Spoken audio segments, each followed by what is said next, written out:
মানে আজি আমাৰ ভাইটি পুৱাতে বেলেগ দিন অহাৰ দৰে আজিও পুৱাতে ঘৰৰ পৰা খাই বৈ শান্তিপুৰ হাই স্কুলত তেখেতে ক্লাছ 9ত পঢ়ি আছে। নাম তাৰ চৰণ ৰায়।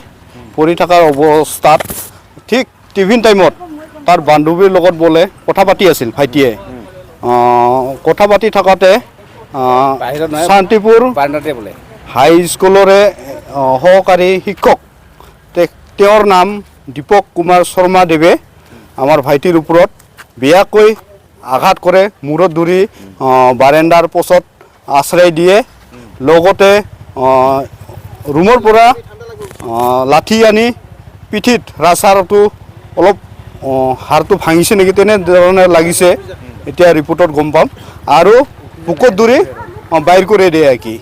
সেই গতিকে আমি আজি ন্যায় বিচাৰি শান্তিপুৰ পুলিচ পোষ্টত FIR কৰিব আহিছোঁ। যেহেতু তেওঁ শিক্ষকজন কঠোৰতম কঠোৰ শাস্তি পায় সেয়ে কি। ধন্যবাদ। মাষ্টাৰৰ লগত আপোনালোকে আলোচনা কৰিছে?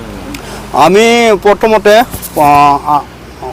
ঘটনাটো গম পাই আমাৰ হেড ছাৰৰ লগত আলোচনাত বহিছোঁ। তেখেতে কৈছে কিবা এটা আলোচনা কৰিম। আমিও মাষ্টাৰক আমাৰ ছাৰক কৈছোঁ কি আলোচনা যদি মিলে কৰা যাব কৈছোঁ। তেখেতক 2 ঘণ্টা 3 ঘণ্টা টাইম দিয়া হৈছে। যদি আজি তেখেতৰ চিকিৎসা বহন কৰে তেতিয়াহ'লে আমিও এটা কিবা লোকেলৰে আমাৰে স্কুল বুলিয়া আমি কিবা আলোচনা কৰিম বুলিয়ে ভাবিছিলোঁ। কিন্তু তেখেতে আমাৰ প্ৰতি গুৰুত্বই দিয়া নাই, এতিয়ালৈকে গুৰুত্ব দিয়া নাই। সেই গতিকে আমি FIRটো দিম আৰু দি পেলাই অন্যায় ন্যায় বিচাৰ আমাক কৰি দিব আইনে কি। আমাৰ ল'ৰা কি স্কুলত আহিছে।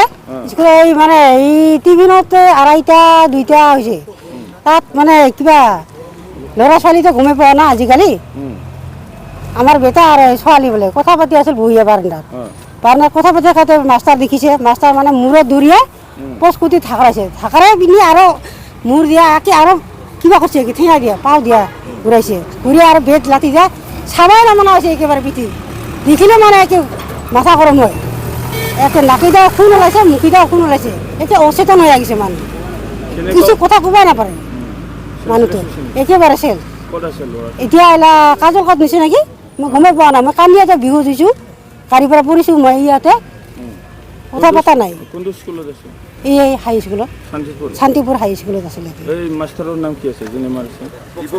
দীপক ছাৰ, দীপক কুমাৰ শৰ্মা।